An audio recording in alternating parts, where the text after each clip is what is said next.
నమస్కారం DR focus news కు స్వాగతం. నా పేరు సానియా. 2 లక్షల వరకు రుణమాఫీ, ఆ పైన లోన్ ఉన్న వారి పరిస్థితులేంటి?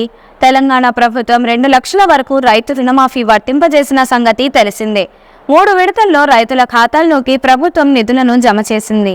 అయితే 2 లక్షల ఆ పైన ఉన్న రైతులకు మాఫీ వర్తింపజేసే విషయంపై వ్యవసాయ శాఖ కార్యదర్శి కీలక కామెంట్స్ చేశారు. కాంగ్రెస్ పార్టీ ఎన్నికల హామీల్లో ప్రధానమైంది 2 లక్షల వరకు రైతు రుణమాఫీ. తాము అధికారంలోకి వస్తే 2 లక్షల రుణమాఫీ చేస్తామని వరంగల్ డిక్లరేషన్లో భాగంగా కాంగ్రెస్ హామీ ఇచ్చింది. 6 గ్యారంటీల్లోనూ ఇదే ప్రధానమైన హామీ. ఈ నేపథ్యంలో కాంగ్రెస్ ప్రభుత్వం ఇచ్చిన హామీ మేరకు 2 లక్షల వరకు రైతు రుణమాఫీ అమలు చేసింది. మొత్తం 3 విడతల్లో ఈ హామీ అమలైంది.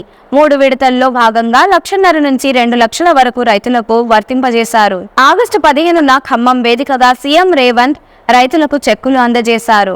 అయితే ఆగస్టు 15న బ్యాంకులకు సెలవు దినం కావడంతో రైతు రుణమాఫీ పథకం కింద పలువురికి ఆగస్టు 16 నుంచి నిధుల జమ మొదలైంది. నిధుల జమపై కొందరు రైతులకు ఇప్పటికే ఎస్ఎంఎస్లు వస్తున్నాయి. 2 లక్షల లోపు రుణమున్న రైతుల ఖాతాల్లోనే డబ్బులు జమయ్యాయి. ప్రస్తుతం 2 లక్షల వరకు రుణాలు తీసుకున్న వారికి మాత్రమే మాఫీ వర్తింపజేశారు. ఆ పైన ₹1 అదనంగా ఉన్నా మాఫీ వర్తింపచేయలేదు. 2 లక్షల కంటే ఎక్కువ రుణం ఉంటే అదనపు మొత్తాన్ని చెల్లించిన తర్వాత 2 లక్షల వరకు రుణమాఫీ అమలు చేయాలని ప్రభుత్వం ముందుగా నిర్దేశించింది. ఉదాహరణకు ఒక రైతు బ్యాంకులో 2.5 లక్షల రుణం తీసుకుంటే 50,000 ముందుగా బ్యాంకు రుణం తీర్చాల్సి ఉంటుంది. ఆ తర్వాత మిగిలిన 2 లక్షలకు ప్రభుత్వం రైతు రుణమాఫీ వర్తింపజేస్తుంది. అయితే ఇందుకు సంబంధించిన తాజా మార్గదర్శకాలు ఇంకా ఖరారు కాలేదు. ప్రస్తుతం 2 లక్షల వరకు రైతు రుణాలు మాఫీ అయినట్లు వ్యవసాయ శాఖ కార్యదర్శి రఘునందన్ రావు వెల్లడించారు.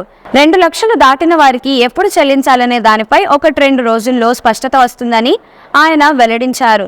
కాగా 2 లక్షల రైతు రుణమాఫీ కోసం ప్రభుత్వం 31,000 కోట్లు రైతు ఖాతాల్లోనే జమ చేసింది. అయితే అర్హతలు ఉన్నప్పటికీ కొందరు రైతులకు ఇంకా రైతు రుణమాఫీ కాలేదు. అలాంటి రైతులు ఆందోళన చెందాల్సిన పని లేదని సీఎం రేవంత్ వెల్లడించారు. ఆయా రైతులు కలెక్టరేట్లకు వెళ్లి ఫిర్యాదు చేయాలని సూచించారు. వ్యవసాయ అధికారులు అన్ని పరిశీలించి వారికి రైతు రుణమాఫీ వర్తింపజేస్తారని స్పష్టం చేశారు. ఈ వీడియో మీకు నచ్చినట్లయితే లైక్ చేయండి. మరికొన్ని లేటెస్ట్ న్యూస్ కోసం మన ఛానల్ను సబ్స్క్రైబ్ చేయండి. ఈ వీడియోపై మీ అభిప్రాయాన్ని కామెంట్ రూపంలో తెలియజేయండి.